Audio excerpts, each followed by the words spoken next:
네, 안녕하세요. 무려 14년 동안 1조 5천억을 들여서 중거리 공대공 미사일을 개발한다고 합니다. 겉으로 내세우는 명분은 KF-21 수출에 도움이 된다. 뭐 이런 걸 내세우고 있는데 실제로는 그렇지 않죠. 제가 이거 거듭 말씀드려왔던 주제지만 방사청에서 공식적으로 발표를 했기 때문에 한 번 더 짚도록 하겠습니다. 먼저 들어보시죠.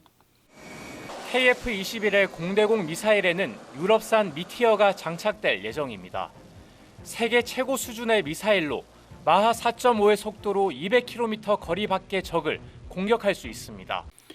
지금 미티어가 이제 장착이 되는데 이게 MBDA라고 유럽의 다국적 기업이죠. MBDA가 개발했죠. 세계 최고 수준이죠. 음속의 4.5 속도로 200km 밖까지 명중시킬 수 있는 무시무시한 중거리 이제 공대공 미사일이죠.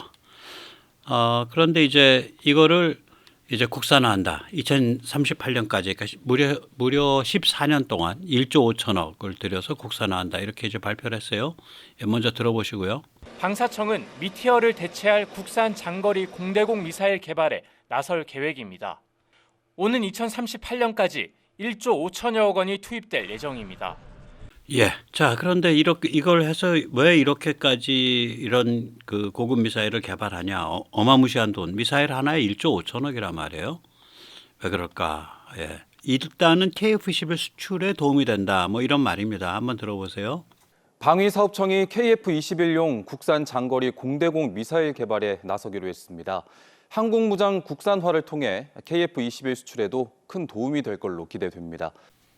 이게 이제 국방뉴스란 말이죠. 국방부에서 운영하는 뉴스 채널인데 제일 먼저 짚는 이유가 KF-21 수출에 도움이 된다. 그럼 이거 없으면 수출 못하냐? 그러지 않을 거라고 생각하거든요. 유럽이 이제 MBDA를 공급하기를 거부하는 고객 중에 KF-21을 사기를 원하는 고객이거든요. 그러니까 KF-21 고객 중에 일부가 유럽이 MBDA가 이제 미티어 만드는 회사인데 유럽의 MBDA사가 미티어를 공급하기 거부하는 그런 고객이 일부 있겠죠. 이 고객을 위해서 개발하는 거냐 이거지. 이 고객을 위해서 개발하는 거냐. 이게 너무 시장이 작잖아요. 1조 5천억인데 이게 원리금하고 나중에 돈 건질 때까지 생각하면 이거 뭐 3조 이상 건져내야 되는데 매출이 아니라 개발비니까 로열티로 3조. 그러면 로열티가 10%라고 하면 매출액에 세게 때려서 30조 미사일을 30조어치 팔아야 되잖아요. 공대공 미사일을. 뭐 한 기천발 이상 3,000발은 팔아야겠나? 한 2,000발은 팔아야겠나? 한 발 팔 때 20% 남긴다고 하면은 이거 뭐 한 5,000발 팔아야겠네. 이게 좀 그렇죠? 뭔가 앞뒤가 안 맞잖아요. 그래서 이거는 아니다. 이거는 이제 겉으로 내세우는 명분은 KF-21 수출에 도움이 된다. 그리고 KF-21이 성능이 좋아질수록 MBDA가 이렇게 혹은 유럽이 야 우리 그 미티어 미사일 거기엔 못 팔아라고 하는 그런 고객이 몇 군데나 있겠냐고요. KF-21이 성능이 좋아질수록 고객군이 점점 좁아지거든요. 미국을 보면 알죠. 무기가 좋아지면 결국 수출을 못 하잖아요. 미국은 수출이 안 되는 무기만 개발하잖아. 그래서 먼저 세뇌 탈출 자유구독 부탁 말씀 좀 올리고 그리고 또 짚어보도록 하겠습니다. 아시다시피 세뇌 탈출은 광고가 잘 붙지 않습니다. 붙더라도 천천히 붙는 경향이 있습니다. 도와주시면 보다 좋은 컨텐츠로 찾아뵙는데 커다란 도움이 되겠습니다. 감사합니다. 연관 효과가 있다. 그래서 개발할 수 있다. 뭐 이런 말을 할 수가 있는데 이게 이제 고체연료 램젯 기술이거든요. 고체연료 램젯 엔진 기술의 활용성이 뭐 그토록 좋냐. 우선 이제 그 중거리 초음속 미사일을 개발할 때 이게 쓰이죠. 미국의 프리즘이 여기에 해당을 합니다. 미국은 이제 아타크음스는 탄도미사일이고요. 프리즘은 이제 고체연료 램젯 미사일이에요. 사실은. 그래서 500km 이상 가고 앞으로 뭐 1000km까지 보낸다 이렇게 얘기되고 있는 거죠. PRSM. 램젯입니다. 겉으로 보면 탄도미사일 같이 보이는데 속도가 붙고 나면 앞에 페어링, 그러니까 덮개 일부분이 떨어지면서 환형, 그러니까 동그란 형태의 공기 흡입구가 열려요. 그렇게 해서 램젯으로 날아갑니다. 그러면 프리즘을 벤치마킹을 해서 우리도 뭐 500km, 1000km를 초음속으로 날아가는 그런 초음속 미사일을 만들려고 고체 연료 램젯 기술을 쓸 수 있다. 뭐 쓸 수야 있죠. 보통 이제 프리즘은 지금은 지상인데 앞으로 함상까지 가겠죠. 지상 함상 발사를 하고요. 지상이나 해상에 있는 고가치 타겟 노리는 겁니다. 폭약량이 크질 않아요, 프리즘이. 그래서 지상이나 함상에 있는 해상에 있는 고가치 타겟을 노리는 건데 여기에 반론이 가능하죠. 한국은 이미 지상 함상 발사 초음속 램젯 미사일을 확보했죠. 지상 실험은 다 끝났고 아마 이거 비니기여서 발표가 안 돼서 그러는데 아마 배치하고 있을 거예요. 이게 500km 이상 가거든요. 우리는 액체 연료죠. 그러니까 이미 여기까지 가 있는데 뭐 고체 연료로 또 뭐 만든다? 뭐 만들면 좋기는 하는데 좀 작아지고 뭐 꼭 그럴 필요 있겠냐. 그래서 이 첫 번째 논리도 별로 설득력이 없고 두 번째 논리 고체 연료 램젯 기술을 활용해서 극초음속 듀얼 모드 미사일 그러니까 램젯으로 처음에 로켓 부스터로 속도를 올려서 음속의 한 2배 정도까지 올린 다음에 램젯으로 가동을 해서 또 속도를 올리고 그 다음에 스크램젯으로 가동하고 뭐 이런 식의 미사일들이 있거든요. 그렇게 갈 수 있지 않냐. 뭐 이런 얘기는 가능한데 램젯과 스크램젯은 굉장히 유사해요. 그러니까 이름이 그렇잖아요. 그러니까 램젯에 슈퍼소닉이 붙으면 스크램젯이에요. 예, 그렇습니다. 이게 이제 말하자면 그 램젯과 스크램젯을 가려면 이게 굉장히 유사하기 때문에 둘 사이가 스크램젯은 어차피 액체 연료 쓰거든. 그러니까 액체 연료 램젯이 오히려 스크램젯으로 이렇게 모드 변경하기가 더 쉬울 수 있어요. 이게 램젯 스크램젯 이거 변환할 때 고체 연료 쓰다가 변환한다는 얘기는 제가 어디서 확인을 못했는데 혹시 아시는 분이 있으면 저는 이거 둘 다 액체 연료 쓸 것 같거든요. 왜냐하면 스크램젯 쪽이 구조도 굉장히 비슷해요. 내부 구조도. 스크램젯 쪽이 램젯에서 왔다 갔다 해야 되니까 스크램젯이 액체 연료 쓰는데 그러면 램젯도 액체 연료 쓰는 게 훨씬 구현하기 쉽지 않을까. 그래서 이것도 아닌 것 같다. 예. 이게 이제 벌써 한 4, 5년 되죠? 예, 우리 그 실험 발표한 지 초음속 미사일. 예. 굉장히 정교합니다.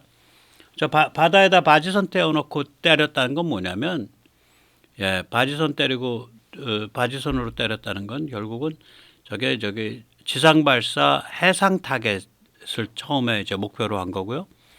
그럼 지상 발사 지상 타겟도 가능하고 해상 발사 지상 타겟도 가능하고 해상 발사 해상 타겟도 가능해지죠. 예. 저 영상은 이제 그 미사일 앞에서 찍고 있는 영상일 겁니다.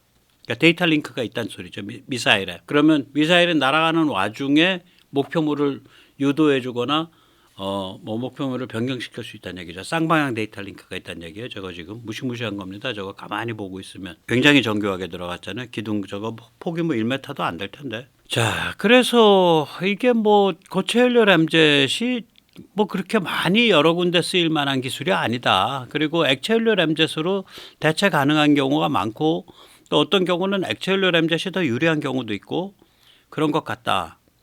그런데 이거 왜 하냐? 무려 1조 5천억이나 들여서 14년 세월 박아서. 예. 저는 이렇게 생각을 합니다. KF-21은 핑계고 치명적 무인 전투기를 준비하는 포석이라고 생각을 합니다. 참고로 저는 이 무인기를 한 3가지 카테고리로 나눠요. 정찰기 무장형. 그건 정찰기에는 이제 장기 채공형 이렇게 날개 길고 글라이더처럼 생긴 거. 그 다음에 저피탐도 있고요. LW라고 하죠. 지금 개발 중이죠. 그 다음에 가오리도 있고요. 3가지 형태로 개발되고 있습니다. 정찰기가. 근데 정찰기에 무장을 좀 달 수가 있잖아요. 덩치가 있으니까. 그래서 저는 이걸 Armed Reconnaissance라고 해서 AR이라고 요약을 해봤어요. 그 다음에 좀 배나 뭐 이런 데다가 큼직하게 해서 뭐 무거운 한 뭐 3천 파운드 그러니까 1.3톤, 1.4톤짜리를 거의 1.5톤짜리를 그러니까 이게 이제 타우루스 같은 게 그렇거든요. 그런 거를 싣고 날아갈 수 있는 미사일 캐리어가 있겠죠. 그러니까 미사일 캐리어 그래서 MC. 그 다음에 이제 지금 미국이 이번에 선보인 것처럼 F-16급 혹은 FA-50급의 전투기인데 이거를 무인화시켜서 진짜로 이제 공중전까지 가능한 무인 전투기 Unmanned Fighter UF라고 제가 약칭을 해봤어요. 그러면 이 공중발사 미사일들을 이렇게 쭉 이렇게 정리를 해보면은 이 제가 풀세트라 그랬을 때 한 최소한 7가지 종류를 얘기하는 겁니다. 아음속이건 초음속이건 이게 소형 공대지 공대함 미사일이 가능하겠죠. 이게 천검 비궁 같은 것들이죠. 이게 미국선 이걸 이제 MQ-9에서는 헬파이어를 이걸로 쓰고 있죠. 그러니까 천검 비궁은 다 이제 해상 발사거나 지상 발사인데 이걸 이제 변형시킨 거죠. 네. 그러면 이런 것들은 정찰기 무장형에서도 쓰고 미사일 캐리어에서도 쓰고 그리고 이제 무인 전투기에서도 쓰죠. 셋 다 써요. 그런데 이제 아음속 장거리 공대지 천룡 이렇게 되면 이게 3,000파운드급이거든요. 얘가 그러니까 기본적으로 1,350kg, 1,400kg 이렇게 나가요. 우리 지금 개발하고 있는 천룡이 제가 LIG 넥슨 전시 부스에서 직접 들었습니다. 그리고 사거리는 한 800km 이상 나올 것 같고요. 그럼 이런 애들은 이제 정찰기 무장형에는 못 붙죠. 이거는 미사일 캐리어에 붙든지 아니면 무인 전투기에 붙어야겠죠. 그러니까 MCUF만 돼요. 그리고 장거리 공대지를 앞에 시커 그러니까 탐색기 쪽을 바꾸고 적중하는 방식, 호밍 방식을 바꾸면은 이게 장거리 공대함이 됩니다. 이런 거가 무시무시한 거죠. 미국의 LRASM이 이런 거죠. 그래서 이거는 아마 지금 빈익일 거예요. 발표를 안 하고 있는데 장거리 공대지 한다는 얘기는 이거 암실에서 준비하고 있습니다. 장거리 공대함 준비합니다. 전체적인 형상이나 날아가는 방식은 같거든요. 앞에 지능이 다른 거예요. 800km쯤 7,800km 이상 1,000km 날아가는 장거리 공대함인데 이거를 공중에서 한 5발 정도를 놓으면은 자기들끼리 인공지능으로 티밍을 이뤄가지고 한 놈은 위에서 때리고 한 놈은 옆구리에서 때리고 한 놈은 뒤에서 때리고 이러면서 작살내는 거거든요. 거기다가 이제 적 함정에 접근해 갔을 때 레이더도 키지 않아요. 얘들은 적 함정에 전자파 지문을 가지고 저놈이다라고 타겟을 하고 들어간다고요. 그러니까 일종의 전자전 개념 비슷한 거죠. 레이더를 안 켜니까 얘가 접근하는지를 적 함정은 알지도 못해요. 무시무시한 애죠. 미국이 이런 거 우리한테 절대로 안 팔죠. 따라서 우리도 이거 개발하고 있다는 얘기 거의 안 하죠. 예, 장거리 공대함. 이것도 미사일 캐리어나 아니면은 무인 전투기가 하겠죠. 이거는 뭐 정찰기의 무장형은 이걸 못할 거라고. 이게 무게 자체가 뭐 1,300kg, 1.3톤, 1.5톤 이런데 초음속 중거리 공대표 이때 표는 지표란 뜻입니다. 그러니까 해상이 됐던 지상이 됐던 이거 고가치 노리는 거예요. 초음속이 되면 앞에 탄도가 작아지고요. 비싸지니까 고가치 노리는 거예요. 빨리 처리할 때. 이거는 지금 개발 중이죠. 네. 공중발사 초음속 미사일이 이거죠. 이것도 당연히 덩치도 있고 그러니까 이거 미사일 캐리어나 무인 전투기에서만 쓰죠. 네. 그 다음에 이제 중거리 레이더 사냥. 이거는 중거리 공대표 이 초음속 미사일의 앞에 시커를 바꾸면 중거리 레이더 사냥이 되죠. 한 300km씩 날아가는 거예요. 미국의 잠깐만 이게 뭐야? 아그미알이라 그러죠. 아그미알이 될 겁니다. 예. 함의 신형. 예. 이게 살벌한 애죠. 예. 그래서 이것도 이제 개발한다는 얘기를 발표를 안 하고 있죠. 근데 중거리 공대표 초음속 미사일이 개발되고 있다는 얘기는 앞에 시커를 바꾸면 중거리 레이더 사냥이 돼요. 얘가 레이더 사냥할 때 하러 들어갈 때는 아음속으로 안 합니다. 초음속으로 합니다. 그 다음엔 단거리 공대공 이건 개발 중이죠. 예, 공식적으로 개발한다 그러죠. 이거는 그 저기 뭐야 미사일 캐리어 MC에서도 쓰고 그리고 무인 전투기에서도 쓰죠. 그러니까 지금 공중 발사 미사일 지금까지 한 거 6가지 중에 보면 아음속이든 초음속이든 소형 공대지 공대함 빼고 나면 나머지 다 미사일 캐리어나 무인 전투기가 쓰는 거예요. 기본은. 이걸 다 KF-21용이라고 둘러대고 있는 거지 지금. 무인기를 위해서 이걸 한다 그러면 이제 뭐 기분 나빠하시니까 진핑이 아재가. 예. 그러고 이제 이것의 마지막 이제 최종 종결판이 뭐냐? 중거리 공대공이에요. 이게 14년 걸려서 하겠다는 거지. 중거리 공대공은 이거 공중전이란 말이에요. 그러니까 이거는 당연히 무인 전투기만 장착하는 게 맞습니다. 근데 우리 무인 전투기가 언제 나올 수 있냐? 2035년, 2036년, 2037년에야 나옵니다. 그러니까 미사일을 2038년까지 하겠다는 거예요. 14년이나 걸쳐서 천천히 해가겠다는 거죠. 온갖 첨단 기술 다 집어넣어서 아마 지금 미티어보다 훨씬 더 잘 나올 겁니다. 14년 동안 기술이 더 쌓여서 그게 더 반영이 될 거니까 아마 세계 최강의 중거리 공대공 미사일 나올 거예요. 제일 늦게 나오는 놈이니까 얘가 AIM-120보다도 늦게 나오는 거고 제너레이션이 하나 더 건너뛰는 거 아니에요? 미티어보다도 하나 건너뛰는 거고.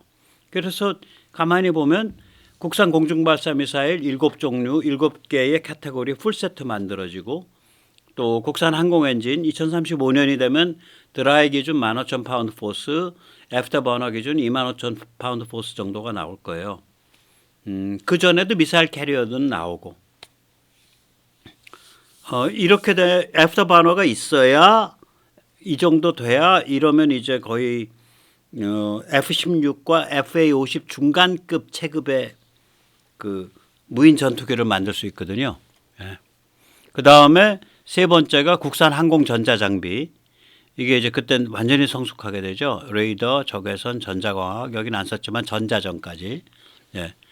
그러니까 이런 게 다 국산이 되니까 이걸 가지고 무시무시한 무인 전투기를 만들거나 무인기를 만들어도 충분히 가능하다. 왜 그러면 이런 그 무장 능력이 강한 드론, 공중 드론은 그 미사일 기술 통제 체제 MTCR 때문에 거기에 대해서는 엔진이고 부품이고 간에 핵심 부품, 핵심 엔진 이런 것들을 외국에서 수입을 못 해요.